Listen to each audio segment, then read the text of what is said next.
musician Tailor's Twin Chevie.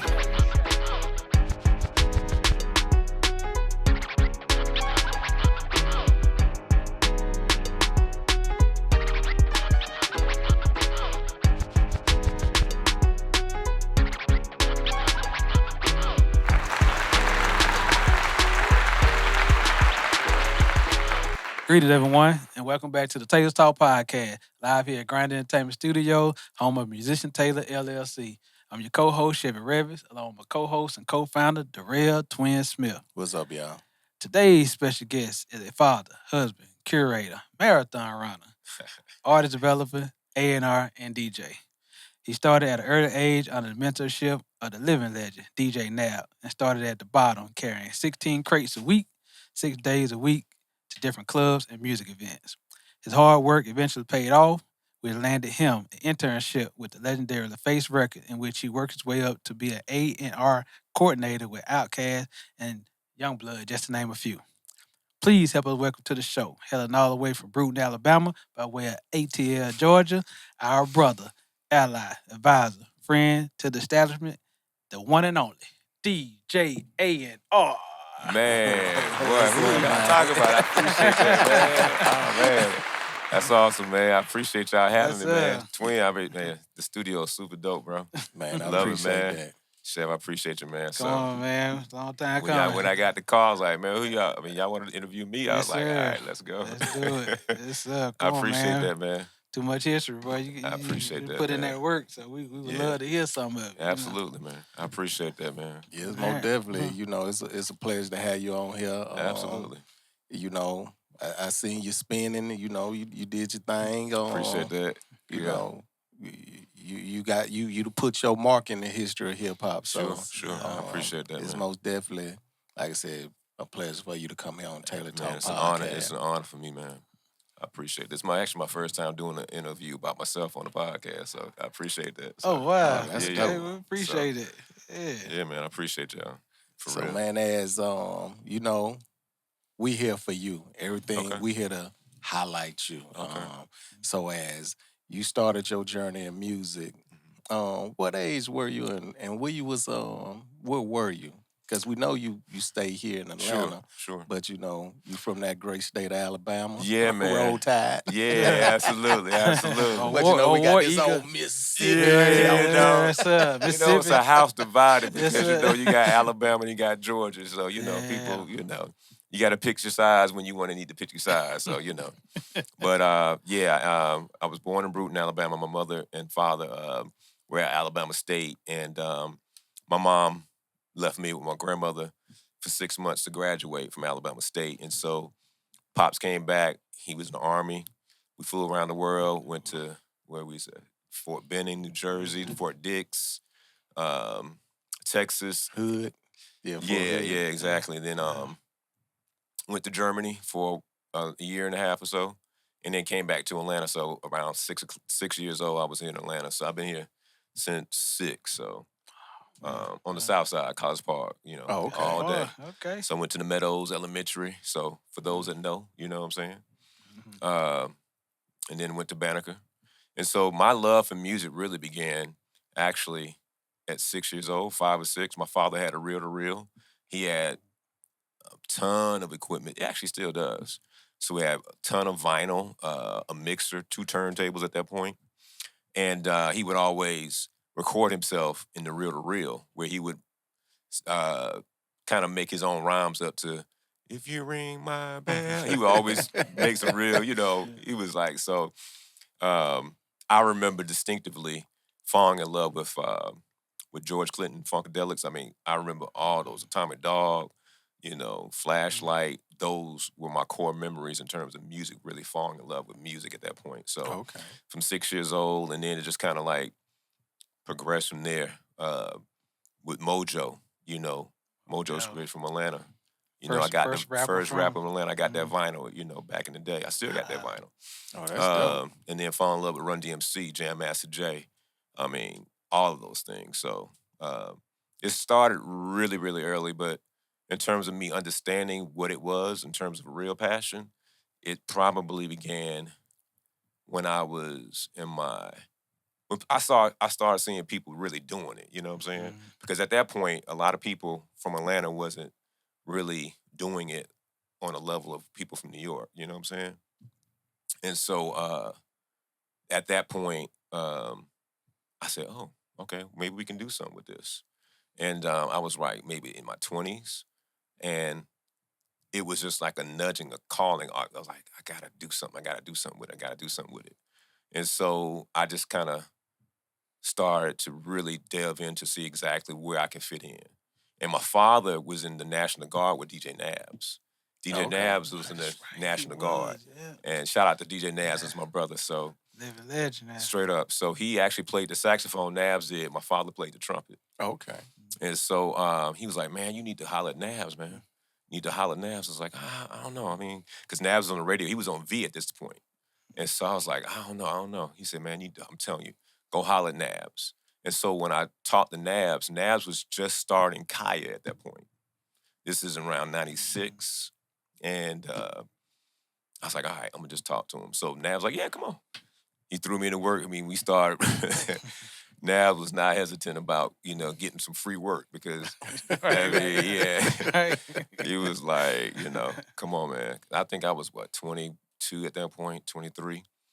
And so, from there, I just started soaking up so much knowledge because Nabs had done so much in terms of his success. I mean, from Criss Cross to Escape with Jermaine, Michael Malden, everybody, But he was super humble. He was my mentor in that sense where I wasn't necessarily looking to DJ because I understood what a DJ was. And I took the title so, I revered the title. I was like, when you call yourself a DJ, you got to know what you're doing. Today, everybody can call themselves a DJ. But at that point, I was like, I cannot call myself a DJ. I don't know what to do. I mean, what am I doing? Especially you have a teacher like Nabs. Nabs is a perfectionist. He's a technical DJ. And also, too, he has a great ear in terms of music selection. So coming from that, up under that umbrella, I just wanted to, let me back up. I just had to see exactly what he was doing. And so in order for me to be a good DJ, that was my example. And that example was kind of hard to follow because you had to be on it. Nabs was he was on point on everything. So, so Nabs was traveling. He was on the Vibe Show with Sinbad. I mean, we toured with Jermaine Dupri with his Life in 1472 album. We went to the Tunnel. That's the one in New York. That's in New York. That's in New York. Money ain't a thing. Yeah, Money Ain't a Thing, exactly. So we went to the Tunnel in New York. Just a lot of things they we got did. a documentary about the Tunnel. That definitely. Something serious. Oh, no, the Tunnel was for real, for real. I know, yeah. Oh, man. The Tunnel was for real, Tunnel's for like real. going through a gauntlet. You can equate the Tunnel to like 559. It's in New York, really it's like straight up hip hop. You really had to, you had to have your head on a swivel when you're going up in the tunnel. So and your chain tucked, right? Yeah, they're not playing. They're not playing. They said And so took mine security in. was absolutely taking money and chain. Man, what? Security would be for real. Yeah, Big Bob. Big Bob. Shout out to Big Bob. Was JD's security. He's been a long time security. So we had Big Bob and others there too. Tim Melcore, who rest in peace, Tim Melcore, who actually passed. So he was there with us as well. But so yeah, I mean, just did a lot of traveling and soaking up. I mean, Nabs did every club down here in Atlanta, SOs. Every club throughout. He did like 4 or 5 clubs throughout the week, and on Sunday was a big day for Kaya. Kaya was the most diverse club that Atlanta has seen. We had Kemet in the front. Y'all familiar with DJ Kemet? Yeah. So Kemet is a super fantastic DJ. He does House in the Park with other DJs as well. So super eclectic. So when you first walk in, you got a lounge area. You got DJ Kemet playing. The first time I ever heard Slum Village was Kemet playing that. Like you got those type of vibes. And then he can go into salsa or anything. He was just, his ear was, just amazing. And so as you push past that, you go back into the main room, you got DJ Mars opening up for Nabs. You got JC opening up for Nabs. You got Cowboy opening up for Nabs. And then Nabs comes on with being Nabs, the big personality. He has dancers on it, on both sides dancing. And so fast forward, Nabs started booking major acts where he booked Houdini, he booked Run DMC, Jay-Z, Jermaine Dupri. And I was fortunate enough to have the wherewithal, the foresight to say, you know what, we got to capture this visually, right beyond not just having it in folklore and just talking about it. We need to be able to show people this. So there was a booth upstairs. You can walk upstairs and you can clearly see the whole actual room of the people dancing. You can see the DJ right there, and the stage was right there as well. So I captured everybody. I recorded Jay-Z. Jermaine comes out, did Money at a Thing, shut it down with Jay-Z came over there with Benny Siegel. It was just super dope. I mean, we got Run DMC doing it. So those times, those are core memories that you would never, ever forget because you had to be there. Like, it was one of those things that you really have to be there to really appreciate the dynamics, the difference in terms of music. So fast forward with that, Nabs always encouraged me to DJ. I was like, man, I don't want to be a DJ. I want to be an A&R. I want to be somebody. I like to, and I mean, I'm sorry, I'm just talking, so I want to make sure y'all. No, you good, I'm man. straight? Okay. This All right, is cool. about I ain't want to, you. okay. It's about All you. right. So anyway, during that time when I was, working with Nabs, the DJ bug wasn't in me. It was like, I mean, I know what a DJ is. I respected it so much. It's like, I cannot be no DJ. I was like, but I love music. And so I had an opportunity to go get an internship at 97.5 at that point, or I had the opportunity to go intern at LaFace. So I saw a lot of people at the radio stations like, nah, I mean, it's cool, radio's cool, but that's not really what I want to do. So I had a radio show at WREK, Georgia Tech's radio station, with Randall Dunn. So Randall worked at, you know who Randall is? Yeah. Water Waters. Yep. Yeah, that's Richard Dunn. Richard. Oh, so this. This is another guy. Randall sorry, is yeah. Randall worked in promotions at LaFace, but he just so happened to conduct a college radio station on Thursday nights at WREK, 91.1. So I went to do that radio station while I'm working with Nabs, and just trying to figure myself out where I stand at, where everything. And so Randall was working at LaFace, and he was like, yeah, you need to talk with Christopher Boyer to see if you can get an internship. I was like, all right. So he gave me the name. I got my letter and all the resume and all that good stuff. I sent it in, nothing. And he said, all right, well, I'm going to give you this person. Because at that point, I was in college, too. I was going to Clayton State. And so I was going to college for marketing. He said, well, I'm going to give you Billy Calloway's number. Billy works in marketing. I was like, I bet. So he gave me Billy Calloway's number, and that was, he should have never did that because I blew Billy's phone up. I mean, I blew Billy's phone up all the time. Shout out to BC24 is what we called him, Billy Calloway, because he played basketball, and his number was 24. And so, yeah, Billy didn't answer the phone several times. So I just kept bugging him. He finally picked up and he said, all right, I want you to come in and I can see what you can do. So he appreciated my persistence and tenacity to continue to go. So I was in there. I was like, yes. So aside from trying to get it going through Christopher Boyer, I was able to get it through to Billy. And so Billy was able to allow me to work intern into the marketing department.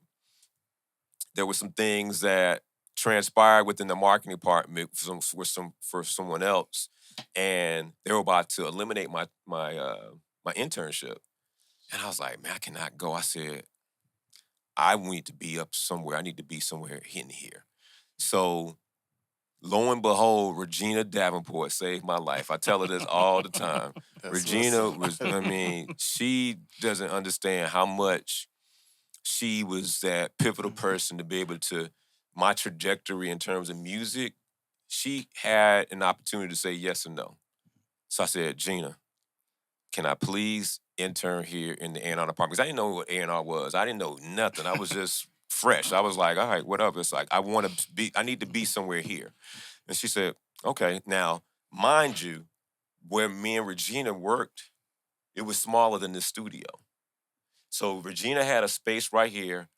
It was a small cubicle with dividers in here. So her chair was right here. My chair was right here, facing back to back. I had a little setup right here. She had a little desk set up right here. She allowed, before I was there, it was all her space, but she allowed me to come in that little small space to work with her. So I'm forever in debt to Regina Davenport for that, man. Shout out Love Regina. Regina, man. Yeah, Shout out Regina. What up, dog? Man. Exactly. That's my girl, man. I'm telling you. Better not say nothing wrong about Gina, but for real. And so, from that, working in the A&R department, I started discovering what my God-given talent was in terms of just understanding music and understanding, recognizing beats and songs and stuff like that. What I did take away from LaFace was that L.A. Reid was a great teacher of understanding what a great song was. The building blocks for that label were built on songs, not beats, not, dope lyrics. It was the whole composition itself, the lyrics plus the music. And so understanding that kind of honed me in to understand exactly what makes a hit. So having that opportunity, I'm getting inundated with, and inside the A&R department, we're getting inundated with all kinds of music from everywhere. Because you can imagine, we got TLC, we got Tony Glover, we got Usher, we got Pink, we got Goody Mob, we got Outkast. I mean, it just keeps going. So many artists there from this boutique label. A lot of people wanted to, be part of that. So a lot of the times we got producers from all across the world, literally, submitting their music. And so I had an opportunity just to be able to hear a lot of the music there. So it was kind of honing my ears like, oh man, I love this. So I was able to share, okay, Regina, I think this is dope. And then also, shout out to my brother KP, Kawan Prather. Me and KP go back since 14, 15 years old at Suture's Barbershop. Shout out Suture's on the South Side, College Park, like Herschel Road. And so me and KP, I knew KP before he was KP. He was just Kawan, like that's who he was. And before he was a DJ? He was a DJ at that point, but I didn't know, he was DJing, but I didn't know what he did. I just saw him, because I worked at the barbershop. I was sweeping hair at the barbershop. And he would come in there and get his hair cut. Man, you had many jobs, I see. Man, for real, bro. Like, Pops had me working. This is like, I had a job at 13 years old, man, for real. And so, I had an opportunity to meet KP at that point, but it wasn't an introduction to music. It was just, oh, what's up, KP? Let's come on. And so, fast forward, I saw KP years later when I got up to LaFace. I was like, what you doing here? So it was like, okay, so he was an executive at that point. So KP had Outkast, he had Goody Mob, he had Pink. I mean, KP's ear is incredible. Just genius in terms of understanding what a record is and what an artist is, uniqueness of it, the intersection of what makes the artist unique. And so, I was able to get all these songs, man, these different producers submitting records for different artists or whatever. So then also we had an opportunity. So when Outkast was recording Aquemini, they would submit all the DATs to Regina. I don't know if Regina got them DATs, but every song, whether it be the instrumental, the a cappella, our jobs as a coordinator was to write out the lyrics, get the credit. We had to get credits for who wrote it, publishing splits, the POs for the studio time, did all the administrative things for that. And so one of the memorable things that I remember being at LaFace during that time was when they were submitting all those records in. And I was like, oh my gosh, this is gonna be a classic. Like, imagine hearing Rosa Parks before the world hears it. Yeah.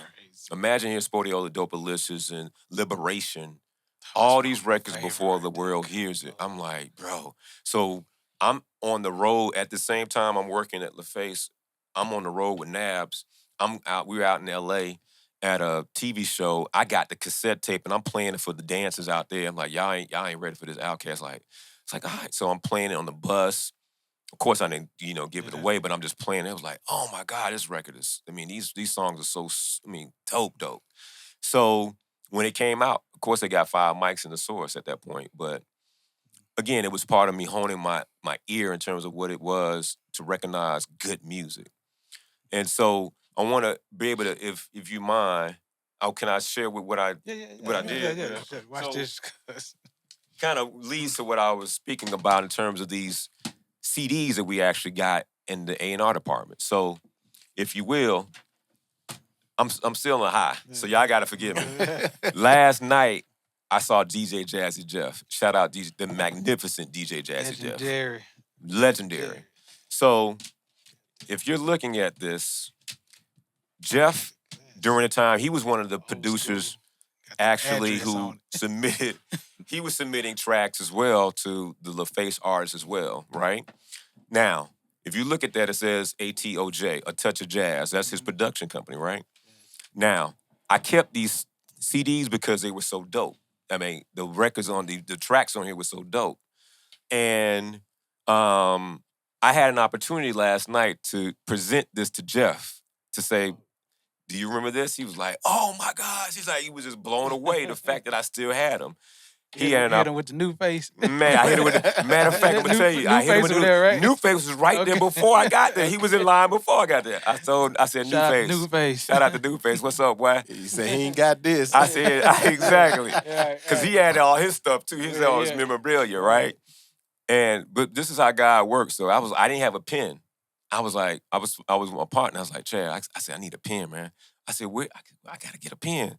And so I saw New Face in my periphery on the right. I said, New Face. I said, what up, boy? He's like, what's up? I said, boy, you ain't got what I got. He's like, oh, man, what you got? And I showed him. He's like, oh, man. I said, well, do you mind if I use your Sharpie? So that way I can have him sign? He's like, yeah, definitely. So I recorded New Face actually talking to Jeff or whatever. No. And so I got the pen. I got the Sharpie from New Face. And I showed Jeff this, and he was like, oh, my God, for real. He said, where'd you get this from? I said, well, I used to work at LaFace, and I kept this. So, fun fact, one of the tracks that's on here was actually submitted and was placed for a Lil' Kim song. It's a salsa record. Yes. Yep. So, it's amazing. Like, it's a full circle moment for me. And then for him to be able to share that and be able to, be gracious enough to sign it. I'm like, I'm a kid again, bro, for real. Like, hey, man, DJ to DJ, I'm like, man, super, super dope. He's a DJ. Like, he is. Oh, man, he not playing, man. Cold on them. That magnificent. Yeah. And so, also, too, in the A&R department, Chevy, you see what that says? Read that to him. What that say? Neptune. Yes. Tracks. Wow. 4 Neptune tracks, right? Look at it. That's crazy. Right? So this right here was a confirmation for me to understand, okay, you might be onto something in terms of knowing what records are like, because it's just instant for me. I know for real want to see that. Yeah. I'm going to tell you, I had an opportunity to meet for real. You definitely did, because I was there too. You was there night, right? We're going to talk about that. Yeah, we're going to talk about that. Yeah. So on these tracks, on this tape, on this cassette tape, as you see, one of the songs on here, actually 2 songs. One was placed with Usher, and one was placed with Justin Timberlake. Got guess one? Guess one. You ain't got to call. That's it. You don't have to call. But this was, before it was You Don't Have to Call, it was Pharrell singing on it. Just singing, like humming, like vibing on it. So it's straight demo, like, So fast forward, I was riding with this cassette tape for 2 years straight. just vibing with, because I love it. I'm like, man, this is joint. Like, why are we not using it? And so Pooh Bear, I'm not sure you guys know who Pooh Bear is. The song, the dope. Shout out to Pooh Bear and my partner Courtney Bear Seals. So shout out to Bear. Yeah, Southside. So that's Courtney's. Oh yeah, they related. They're related, yeah, that's exactly. Right. Yeah, that's right. And so Pooh Bear pulls up to my mom's crib. I'm out there cutting grass because we all on the South Side, and he plays Usher's new album, and I'm like, damn, I heard that song before. Where I heard that beat before? I heard that. Where did I hear that beat from? So you hear something, you be like, I heard that before. So he pulls off. I go back to cutting grass, and when you cut grass, you just got time to think. You know what I'm saying? I'm riding. My mom got a big lawn at the point. I'm riding around. I know. Yeah, you know what I'm saying? And so I was like, oh my God, that's the same track that I've been riding around for 2 years. So it was like, ding, okay, you can do this, right? You can do this. Confirmation right there. So I was like, I didn't even need nothing else at that point. It's like, all right, cool. This is what I really have a passion for doing. So I talked a lot. Y'all want to? No. Because everything in your bio, it's like you pretty much. I'm pretty much going, yeah. No. Like Cuz said, what you just say? We here for you. Man, I appreciate that, man. I appreciate that. Thank you, man. Now, I do got one question. Yeah. So, I know you DJ too, Sure. but I know like since you did the internship with LaFace, and you were still going out on the road with DJ Nabs. So, when was the time DJ Nabs said, hey, I need you to get up here and spin these records? Good. That was a good one. That was a good one. Great question. Very good question. So I remember distinctively we were in Dallas, and we were doing a party for, I think it was, I forgot the gentleman's name. He played for the Dallas Mavericks. I want to say, I forgot the cat's name, but Nabs was booked to DJ one of their parties, a celebrity party. So it was the Dallas Mavericks there, the Dallas Cowboys there. I mean, the room had to be like 3,000 to 5,000 people. And so Nabs at that point had a tendency to sip on something, you know what I'm saying? And he was he was feeling good, right? Feeling good. And so he had gone to the bathroom. He's like, all right, Kay, I need you to, because he would always do this. I mean, I have footage of it. Actually, Nabs has footage of me actually taking over when he had to go to the bathroom. I would just be there to play the next record. I wasn't scratching, I wasn't blending or anything like that. I just need to throw the next record on. And so at this point, he had gone to the bathroom, but he had gotten to it with one of the either the Cowboys or one of the Mavericks guys. I mean, so the security was a big whole thing on the side while the music is still going. So I was like, oh my God, well, like, bro, what we doing? Like, the party still got to go. So at that point, rather than him telling me playing the next record, I just started queuing up stuff, and I just started throwing, I remember distinctly, I threw Benjamin's on. And the crowd went, wow. And so when you get that reaction, I'm hooked. So distinctively, I was like, oh, I can do this too. You know what I'm saying? It was such a rush where in that moment, you had to make a quick decision to make sure you keep that party going. And because imagine you not having, 5,000 people looking at you like, what we doing? So distinctively, I was able to play Benjamin's, and then I threw another record on. And I'm like, oh, I love this. So at that point, he was like, all right, you really need to go ahead and start spinning. Nabs even gave me albums and singles and crates of music, man. Like, you really need to do this. And so I was like, all right, cool. Maybe I can do both of them. Because DJing comes simple because, with your ear, you already recognize what's good and what you have to kind of get down as a technical aspect in terms of blending and knowing when to scratch and when not to scratch and knowing how to make sure that you don't cut the record off too soon. A lot of those things like that I saw Nabs doing. And so, it was one of those things where that at that moment, that's what like, all right, it's time to DJ. It's time to DJ. So did your I know like you said when you was young, your father had a lot of music equipment, real turntables, mixers. Did you ever see your father mix? My father didn't necessarily mix. He was not a DJ. He was just a lover of music. My father played the trumpet. Okay. So he's still a great trumpet player. He has a great ear as well. Like my father knows how to play the piano.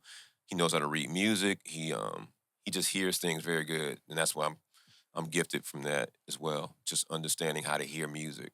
He played the trumpet, but he's a lover of music. He has a lot of vinyl, and I mean, he wants the best in terms of just hearing the music right. You know what I'm saying? And so, um, yeah, he wasn't a DJ. He just had turntables because back then in the '70s, that was kind of like the general setup. You know what I'm saying? You got the turntables, you got the mixers, and even fast forward, shoot, I was like maybe 14. I tried to actually scratch on these turntables. They weren't 1200s, and I was trying to figure it out because I heard Jeff kind of, I mean, it was crazy. I tried to transform, and this mixer itself was just a push button. It's like a 4 or 5 channel mixer where you had the up fader. So it wasn't like you had a crossfader or anything like that. It was just straight up for your value of mixing and listening to the music as opposed to trying to scratch or whatever. But myself, I'm loving it. I'm like, Jeff, how did Jeff do that? So I'm trying to figure it out. I'm scratching 45s with hot pants with James Brown. Trying to play, That's how I told my mom thing. I watch Yeah. Just Yeah. try to go. Yep, exactly. But it's only one. Yep, exactly. Yeah. The belt wasn't going. It was, the belt one. Better leave my records alone. Yeah, exactly. Who been messing with my records? Yep, exactly. So anyway, so yeah, Nabs he was very instrumental in making sure that I pursued that to make sure because he knew that I had the talent to do it. And then also too, at the same time, I'm seeing artists where KP's bringing in the TIs, right? Meeting Killer Mike, you know what I'm saying, with Purple Ribbon, and having the opportunity to bring these artists to Nabs because Nabs is, a prominent DJ in the city. I had Tip on during this time. I think it was the Chronic 2000, the first Chronic coming out. I still got that CD too. I brought Tip over to I said, KP, I said, no, I was telling Nabs, I was like, yo, KP got this nigga, man. He is so hard, bro. The nigga's just like lyrically, like lyrically.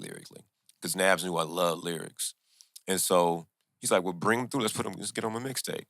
And so I asked KP, he's like, yeah, come on. So KP came over there. It's my first time ever meeting Tip. Tip is the same Tip from then. Like, Tip is, he ain't gonna change. Everybody say the same Man, thing. Tip is like, he's authentic. He ain't changed, unapologetic. This is Tip. And so we were going through records, and he's like, nah, I want to get on this one. No. So I don't know if y'all remember that his lyrics is, I was raised off of Easy E Cube and Dre, 8 Ball, Short Dog, and UGK, right? He did that off this Chronic beat. It was so hard, so smooth. But then, fast forward, he actually used that same lyric on one of his songs. You know what I'm saying? Heavy Chevy, I want to say. Exactly. And then Killer Mike coming through, being able to spit over a crazy beat. I think it was a Royce the 5'9" beat. He tore it up, had Nabs, singing, rapping Nabs' name in it. So having opportunities to kind of be able to facilitate those type of things kind of gave me the A&R bug as well, too. Okay. And so fast forward, I really wanted to find my own artist, to be able to do something with my own artist, to be able to cultivate that, to see exactly, take the experience that I learned at LaFace and be able to bring it to the world. So I was able to do that with my first artist, Cantrell. Now, Cantrell's from Bankhead, from Simpson Road. 19 years old, amazing. Boy, was stupid. And so I put together a mixtape with Nabs mixing, Rashawn Ali hosting it. Y'all know who Rashawn Ali is. And then I named it 60 Minutes to Interview because no one knew about him. So it was a mixtape with, I had an opportunity to get Alchemist beats for my connection from Alchemist beats, beats That's from, dope. it was like a lot of different, it's a super dope mixtape. And I was able to get people, because I also had a recording studio as well at the crib. Okay. So Nabs showed me how to use Pro Tools. So once you show me something, I'm off to the races. So I was able to have set up my own recording booth from the crib. So I was able to record a lot of that stuff over there. And then being able to print out my own CDs, so I get my marketing, because I graduated from Clayton State with a marketing degree. So I was able to, okay, well, let's figure this out. I said, well, nobody knows about them. We need to have it where we can do it as an interview. So 60 minutes with the clock, tick, tick, tick, tick, tick, tick. And so throughout the actual mixtape, Rashawn is asking him a series of questions about himself. And then you still, after she asks the questions, you hear that little tick, tick, tick, tick, and then it goes into the music. So it was a dope, I thought it was a dope concept.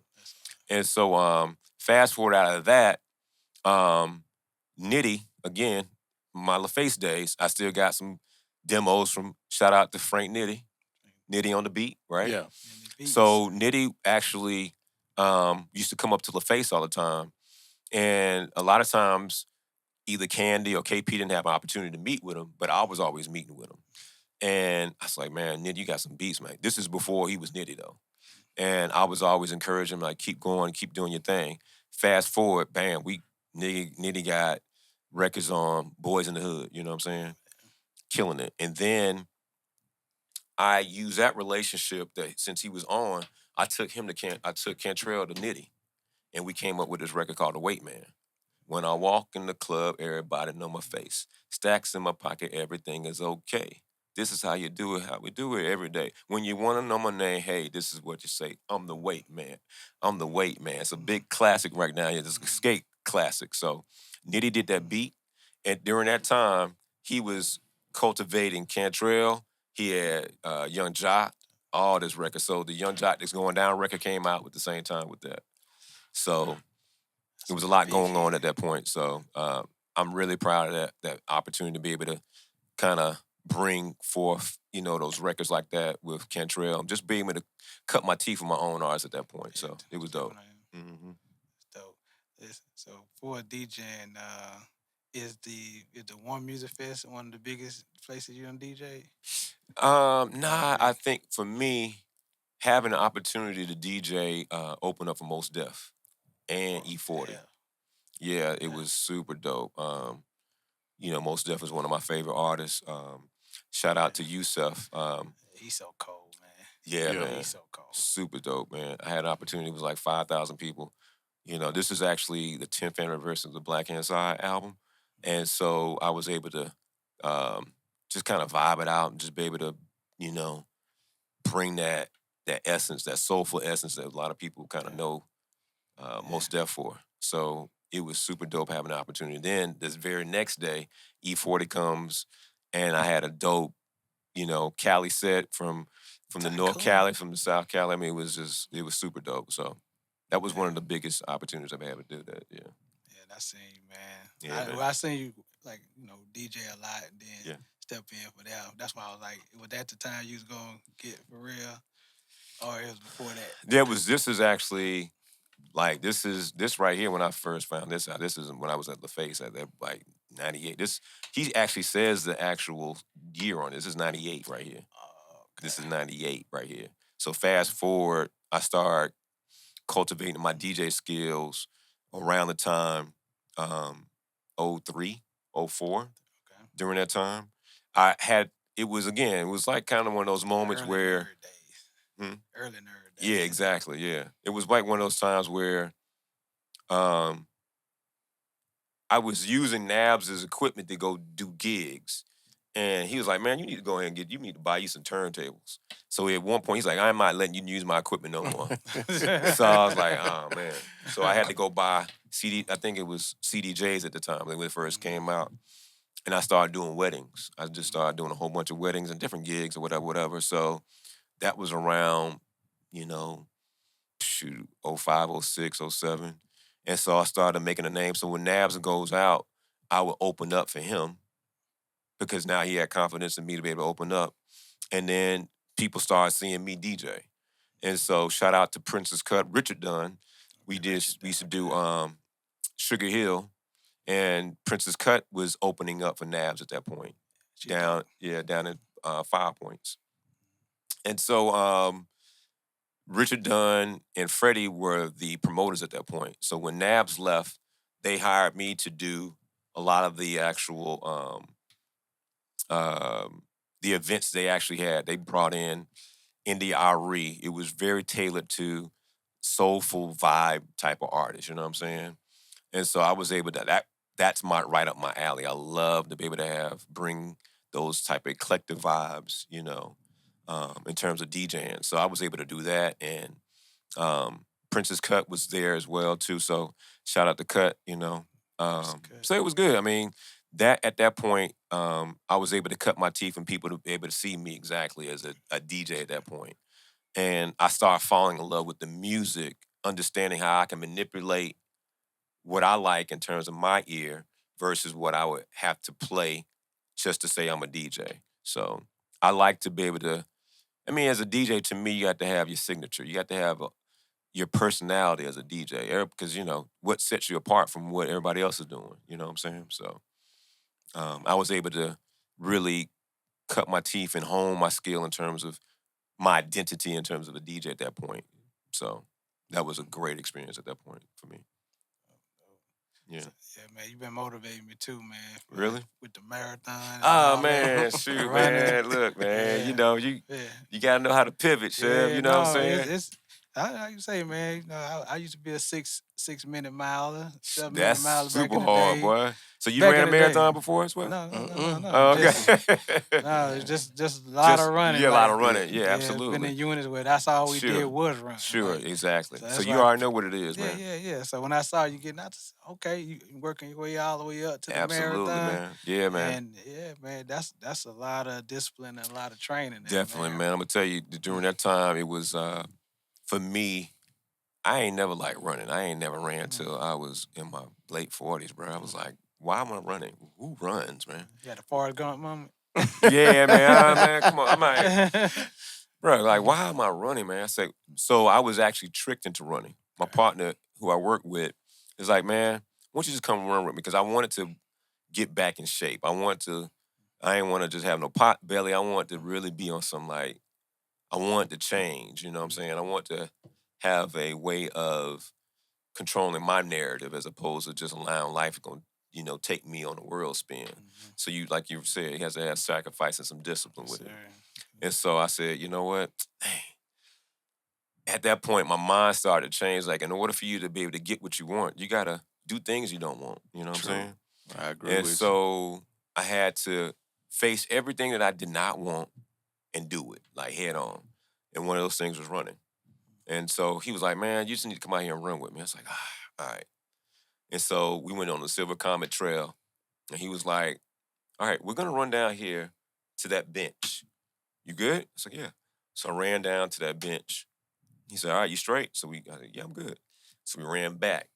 He said, well, you know you just finished your first 5K. I was like, 5, bro? Man, I gotta get up and go to work, man. What you talking about? I was 3.1. 3.1, exactly. So I was like, oh, man. So at that point, I was like, okay, maybe I can do this. I wasn't winded. I wasn't, exhausted at that point. It's like, all right. So I kind of got the bug at that point. It's like, you know what?